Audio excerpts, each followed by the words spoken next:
es sobre las experiencias en la carretera costera E39 en Noruega.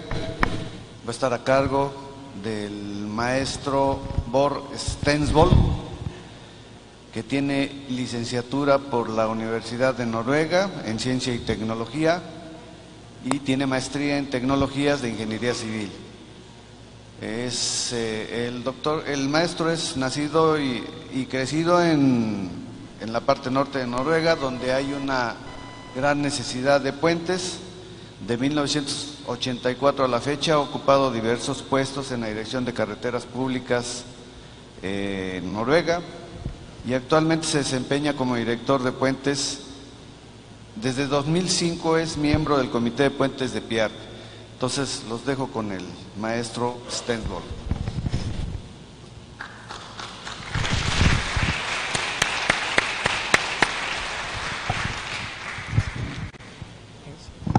Thank you very much. Buenos días, querido amigo de Puentes.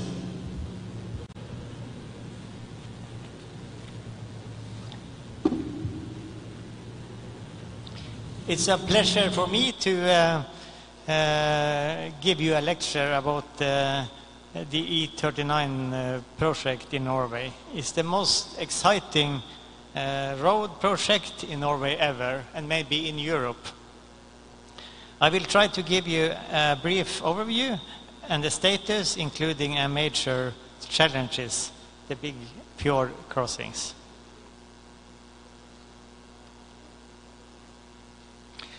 And also explain why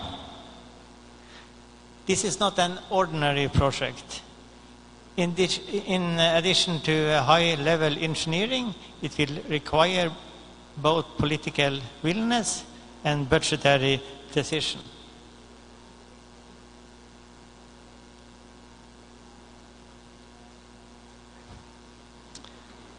And the fjord is both deep and often in harsh weather.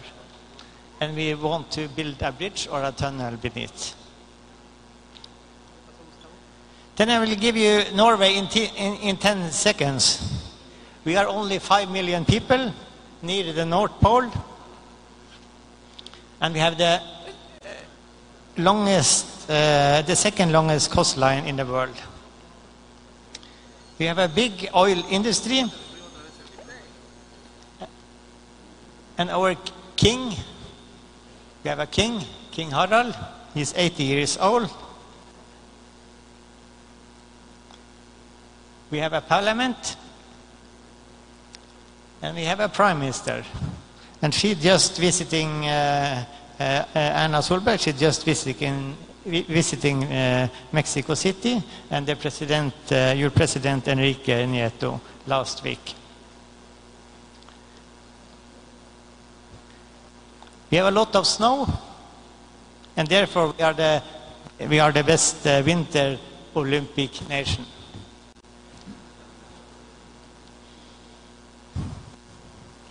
We are a very hard rock, and this is a rock carving, 7,000 years old. So we have been in Norway for a long time. We have more than 17,500 bridges, and some of them are in the Northern Light.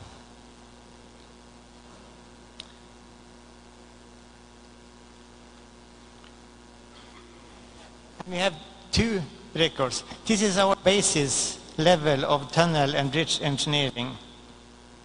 Plus we built new competence and knowledge from the oil and gas industry offshore. The west coast of Norway is often called the Golden Coast. Despite of physical obstacles, all the fjords and the ferries. And here you have some facts about the counties along the E39. It's living 1/3 of the county's population, of the national population, but it's approximately 60% of our export value. So they are hard-working people along the coastline. The E39 route today includes crossing many fjords with ferries, from 1.1 kilometer to 5.5 kilometer wide, down to 1,300 meters deep. It goes from Kristiansand, goes from Trondheim in north down to Kristiansand in south. 1,100 kilometer, and it's 7 ferry connection. The E39 continue to Denmark and goes also down on E45, continues down to Italy. And today is a very road standard. But the goal is a safe 4-lane motorway plus 2 or 3 lanes with railing in the middle. Open roads are also social infrastructure and quality for people living there, and especially for transport. So we talk about an open 24/7 road, and it reduced the travel time from Trondheim to Kristiansand from today 21 hours down to 11 hours. New solution and new competence. Similar bridge solution have never been built before. And every 4 years we adopt a new transport plan.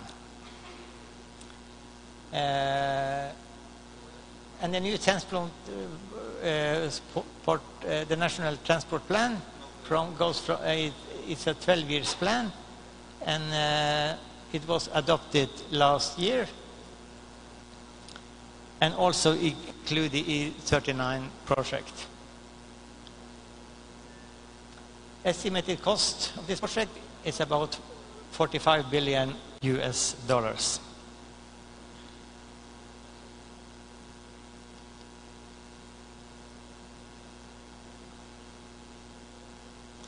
And here is also some facts from the National Transport Plan. The goal is maintain the E39 to become a continuous route without ferries. But this is a strong focus on cost reduction. And reduction possible as a result of technological development.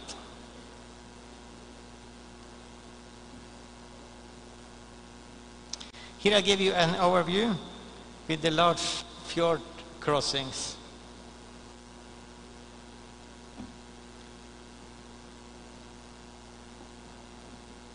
As you can see here, all the different fjords is mentioned by name.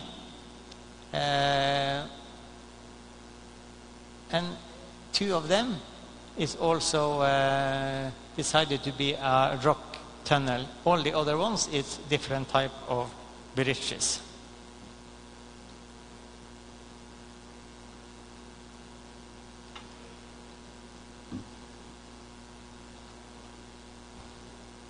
The challenging characteristics require viable evaluation of possible alternatives.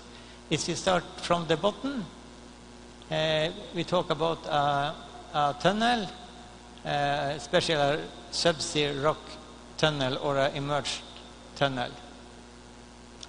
Then you go up to a submerged floating tube bridge, or we often call a floating tunnel, or a floating bridge combined with suspension or a cable stay bridge, or a long suspension bridge crossing the fjord within one span.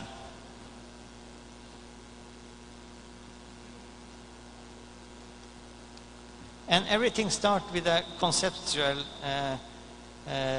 design. at the Sognefjorden.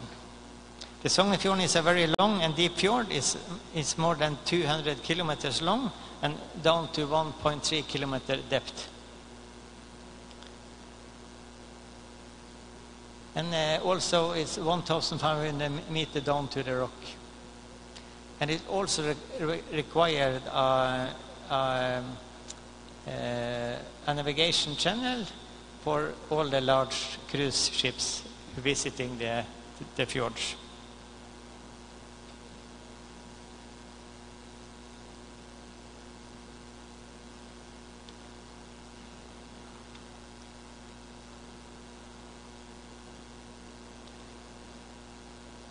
And here you see a one-span suspension bridge, 4 lanes, and a span length of 3,700 meters. Anchored in the mountains behind. Here is also another type. It's an unanchored floating bridge crossing on pontoons.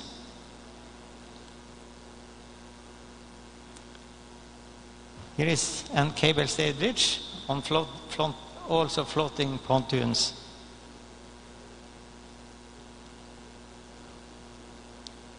Or a floating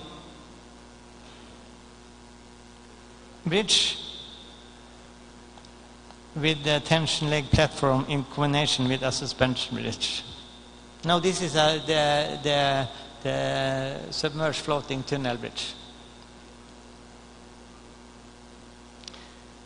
And then we go to the east fjord crossing of today.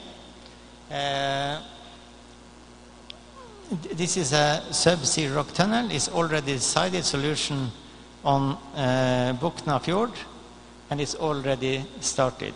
This will be a 27 kilometer long rock tunnel and goes down to 390 meters below sea level.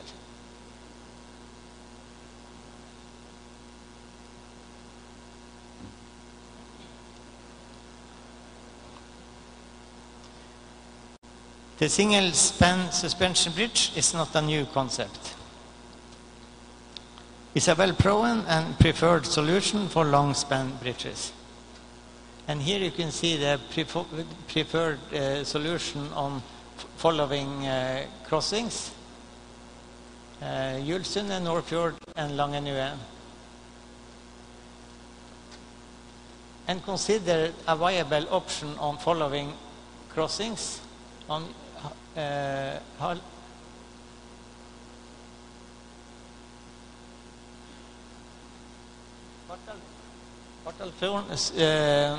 Sulafjorden and Sognefjorden.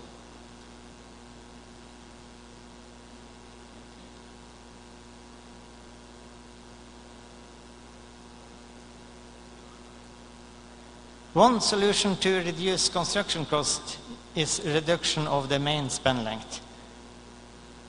The Sulafjorden bridge, the Sulafjorden is more than 400 meters deep. A possible option is a concrete platform, or a condeep platform as we call it. And this is a new from the offshore industry.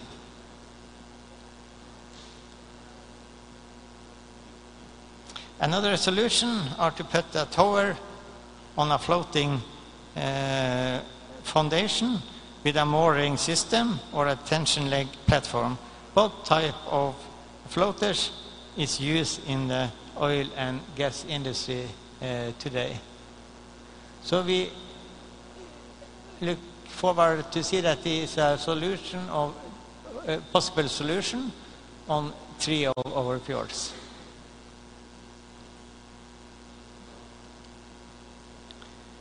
If there is any problem with a long span bridge or a floating bridge, a submerged floating tube bridge is a possible solution. It's never built before.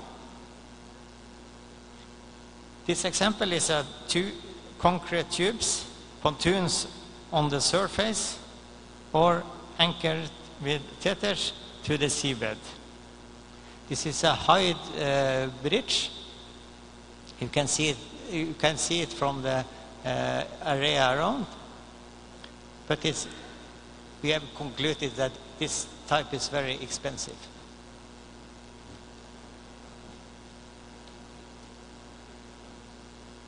And then a common structure.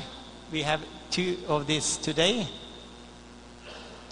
but they are only 1.5 kilometers. So an end anchoring floating bridge is considered a viable option on Halsafjorden and the Bjørnafjorden.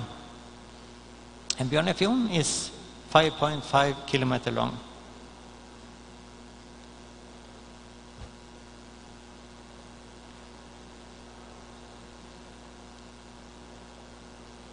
And here you have an example on a side anchoring floating bridge.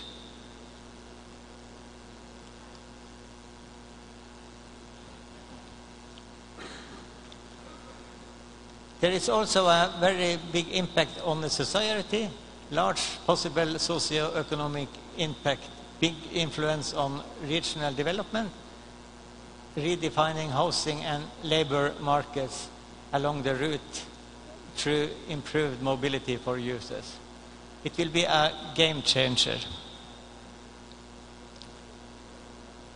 And you also see that we have major saving for freight and goods transport.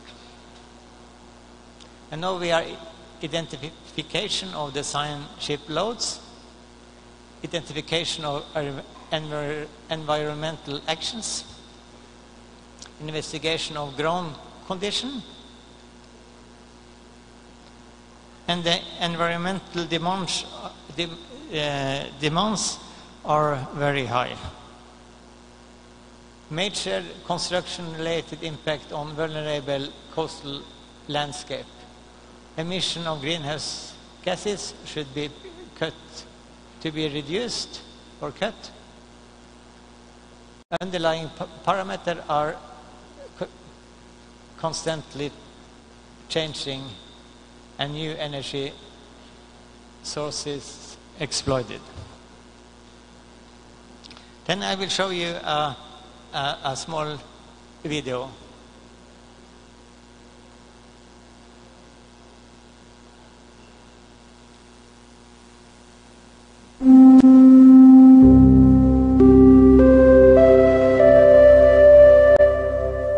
The E39 coastal highway route. The ambition of the Norwegian Parliament is to tie together an entire region of Western Norway through an improved and continuous E39 coastal highway without ferries between the cities of Kristiansand and Trondheim. It will be of significant value to have more and larger continuous residential, service and labour markets along the coast. The route is 1,100 kilometres long. It runs through 6 counties and today it includes 7 ferry connections. Travel time will be shortened from around 21 hours to around 11 hours. The new road will provide more efficient transport, improved road standards and more traffic safety.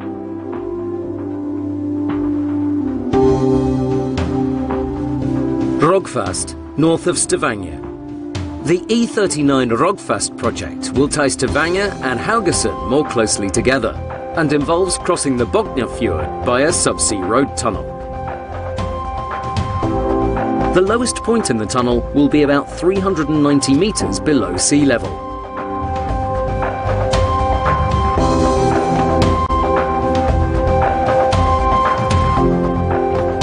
Safety is ensured by emergency exits between the tunnels. In connection with these exits, there are emergency laybys with emergency telephones and camera surveillance.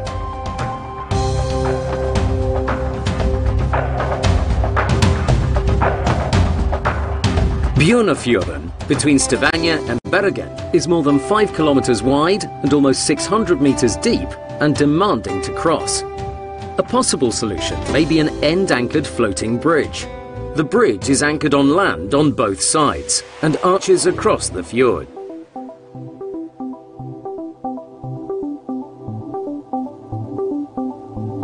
Sulafjorden lies on the route between Volda and Ålesund. A bridge would be up to 4 kilometers long, and the fjord is almost 400 meters deep.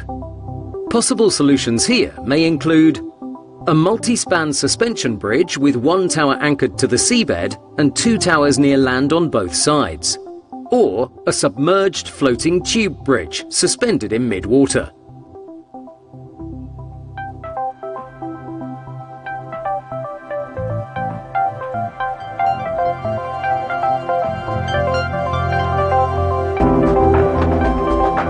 Romsdalsfjorden, on the route between Ålesund and Molde, is about 21 kilometers long. The plan is to tie the 2 towns more closely together by building a 16-kilometer subsea tunnel and a 2-kilometer long suspension bridge. Safety is a key issue, and there will be emergency exits between the tunnels and emergency laybys with emergency telephones and camera surveillance. This will make it one of the safest subsea tunnels in the world. Impacts on climate and environment will of course also be taken into consideration. Greenhouse gas emissions are to be reduced also within the transport sector. The construction of roads and bridges will entail major interventions in the beautiful and valuable nature of Western Norway, and has to be carried out with the greatest possible consideration and care. This is the largest transport project ever carried out in Norway, and the project will provide great benefits for society, regionally as well as nationally. We are already well underway. We have the competence, we have the solutions, and we know that it is possible to make this happen.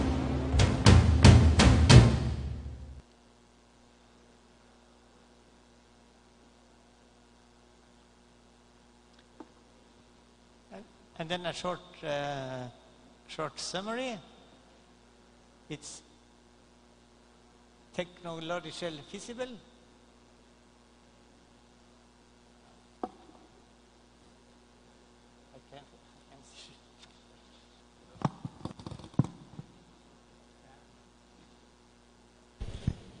It's technologically feasible, also feasible from a planning perspective. It's a large positive socio-economic impact, but it's financial challenging. Muchas gracias.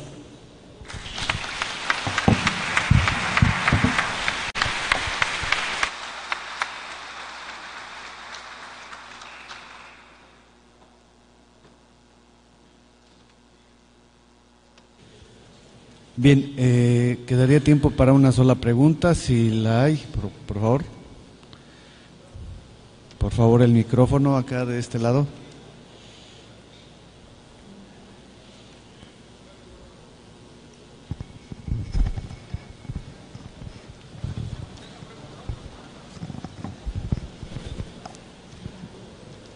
Disculpe, tenemos la duda de, ¿ya inició la construcción de esta magna obra?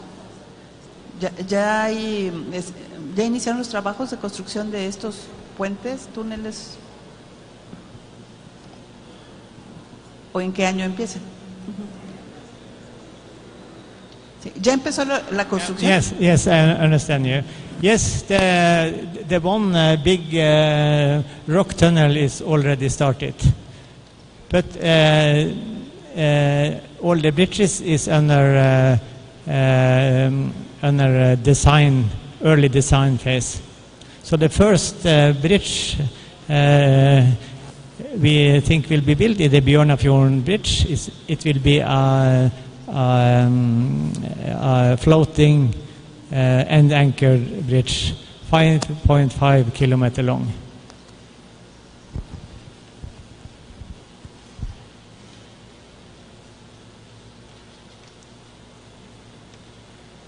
Bien, entonces